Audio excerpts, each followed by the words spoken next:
All right. So Robert is asking, what does the Bible say about animals' consciousness? Are they morally conscious? What's the difference between theirs and humans? Um, Being pet lovers, this is kind of a fun question because, oh my goodness, these cats that we have really keep us in check. Um, yeah, I can't necessarily speak to the morality part of it. I mean, the the Bible is written to humans, so it's teaching morality to us and helping us to understand morality. Um, our relationship to God and our relationship to each other. So on that end, I can't say to what extent animals are moral actors, to what extent animals will be judged, if at all. But but when it comes to animal consciousness, it is really fascinating because if you go to the Old Testament, if you go to Genesis 2, when it talks about how God made Adam and it says he became a living soul. So that the word there for soul is nefesh. That word nefesh is used repeatedly in the Old Testament to refer to not just humans, but also all the creatures. Nefesh, nefesh, right? Like the destruction of the animals at the flood, the referred to there is nefesh.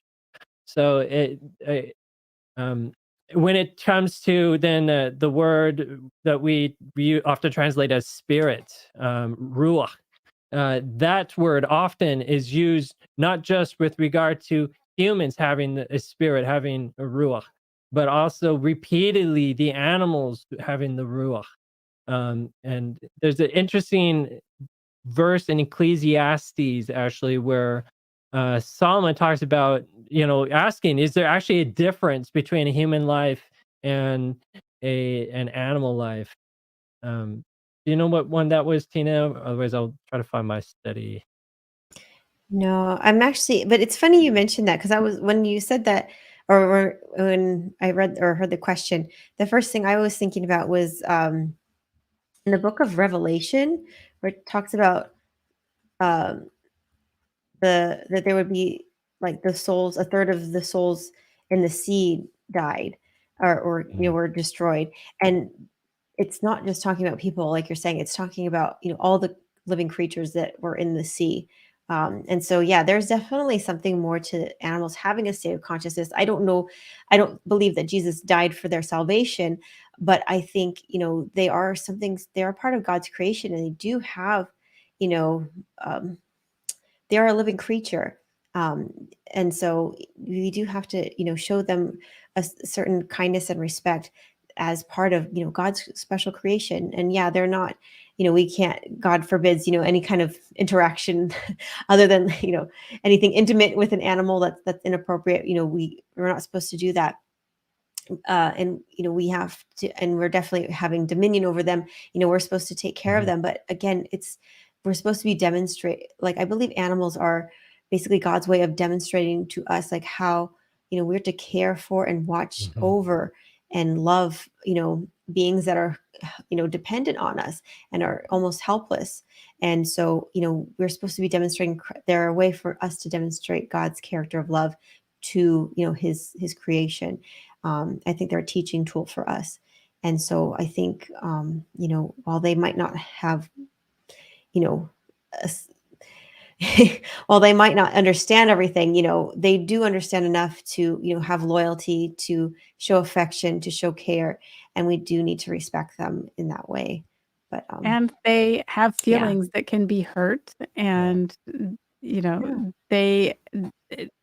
they are complex beings, much like we are.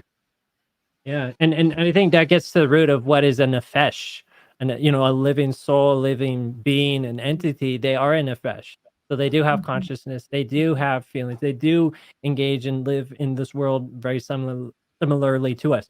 Do they have the level of knowledge and thinking capacity we do? No.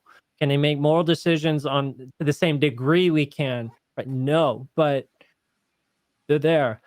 So I found this interesting verse I mentioned earlier, Ecclesiastes 3, starting at verse 18. And I have here the NIV version.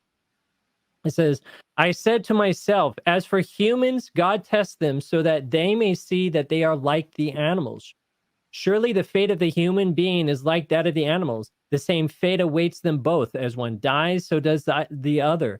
All have the same breath, that where there's ruach. Mm. Um, Humans have no advantage over animals. Everything is meaningless. All go to the same place. All come from dust, and to dust all return. Who knows if the human spirit, ruach, rises upward, and if the spirit, ruach, of the animal goes downward into the earth? So I saw that there is nothing better for a person than to enjoy the work, because it is their lot. For who can bring them to see what will happen to them after? Mhm. So there we see, yeah, I mean, very much he's saying, like, we're pretty much like them, right? Like, we probably die the same they do. We have pretty much the same breath, the life, spirit, spirit, and basically life, breath, consciousness works very much the same for them as it does for us. And it's Mhm. just so interesting. Really, I could go deeper. There are so many verses in the Bible on this that really just, to me, when I saw these things, learned these things, just opened my eyes about how precious animal life is also. Mhm. And it's not a sin to eat meat, but I really became even more convicted after this, that wow, like, every animal slaughtered for us to eat, that's still a big deal. We should not just take it for granted, and just crave the meat, and just think nothing of it. It's still death. It's a loss of life, and even it's that to God. Mhm. For sure.